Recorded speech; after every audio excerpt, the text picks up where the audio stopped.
Are you ready? Hi guys! Welcome back. Welcome to today. I'm joined by one of my sisters. Hi. And I thought since, we're at the end of summer, beginning of fall, it would be fun for us to both look back at all the books we've read and pick our top 3. As usual, all these books will be linked in the description below, as well as other resources, Black-owned bookstores, Latinx bookstores to buy from, first-time voter checklist.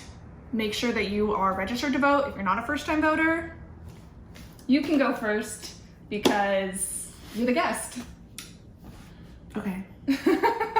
I've only read 5 books this year. So top 3, all of them were good books though. So by no means are any of them bad. But my number 3 choice would be the book you just read, which is In 5 Years. You definitely have a lot of emotions stirred when you're reading the book. It's a captivating story, so you're like page turner. So this is my number 3. So my number 3 is one that, it was actually the first book I ever read in this year, and it was Pachinko. This is a generational story. I really love those. It takes place in South Korea, Japan, and a little bit of New York City. I really liked that aspect of it being a generational story, it taking place over multiple locations, and it was just like a very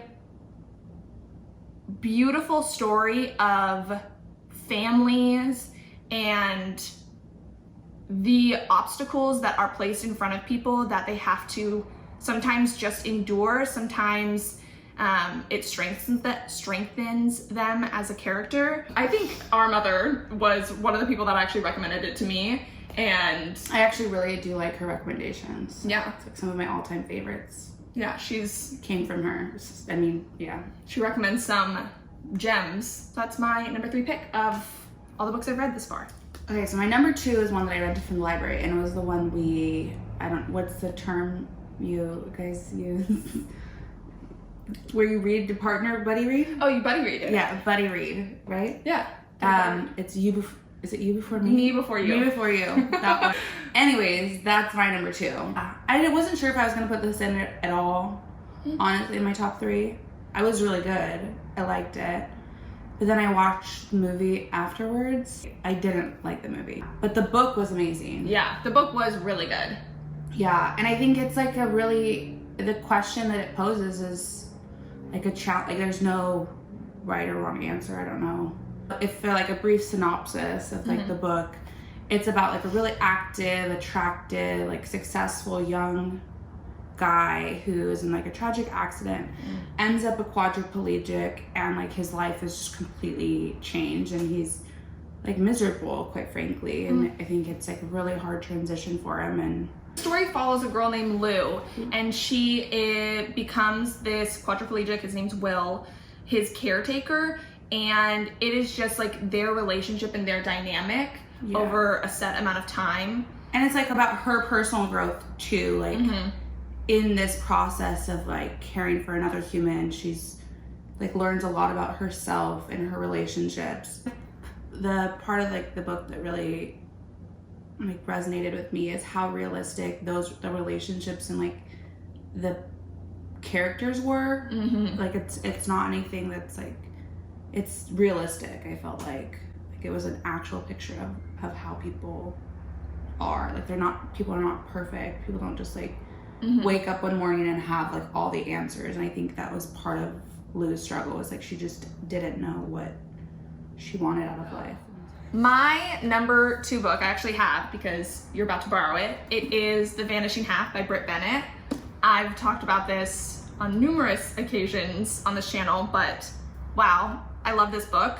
This is a story of 2 sisters, and they're twin sisters, and it's the way that they decide to like live their lives. One decides to kind of cut off from her family and her community and live her life pretending to be white, fully white, and the other goes on to live in her community, and she has a daughter. It was just really amazing to see the way that Britt Bennett was able to draw out certain emotions from us, the readers. And there definitely was elements that I wasn't expecting. Like, we get to see a little bit of how both of the sisters' daughters are, which I also really liked. But yeah, I'm very excited for you to read this. I said in my last video that I wholeheartedly think that you'll love this. So if you don't, you can fight. Yeah. No, I'm joking.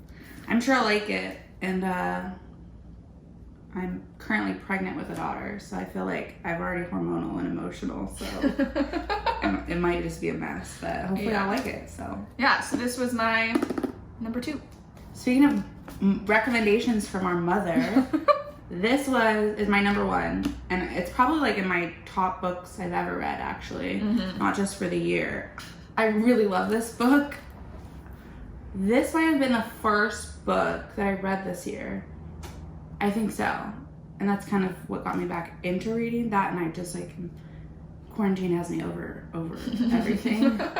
I just thought that this book is like beautiful. Like, so much of it, like the way that she paints a picture of like the marsh and the characters. There's like a mystery aspect that kind of like I wasn't expecting, that definitely like keeps momentum, and then yeah, and then so does like the stories of like love and loss, and like it follows the main character, I think you say Kaya, over like basically her whole life, and like talks a lot about like her family and the characters that come in and out of her life, and how she really grows up and like establishes herself against all odds, and it's just a beautiful book.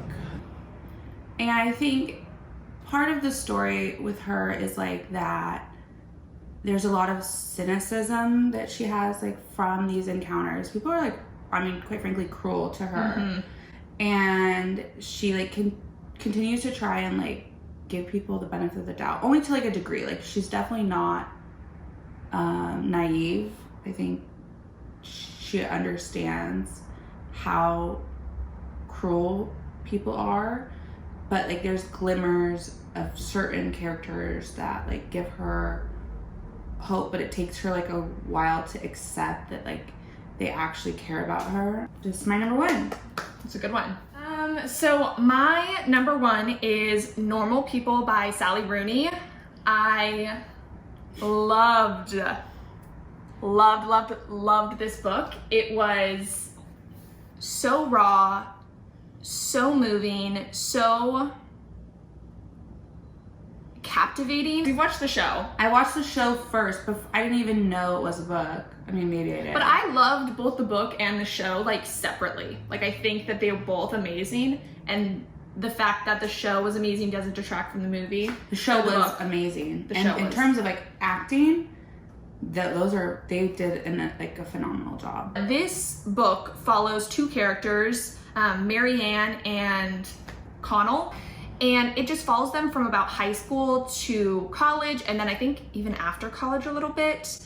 And it just shows their interactions, but the book does a great job at discussing like their personal struggles and strife. So we get to kind of see glimpses of anxiety and societal pressures in both the male and female character, which I thought is beautiful, because I don't think that mental health is like talked about enough, and I wholeheartedly like love that this book really dug into it. But it's just like their experiences together, their love, their hate, and it really just like raw is like the most perfect word that I can use to describe the book and how I felt reading it.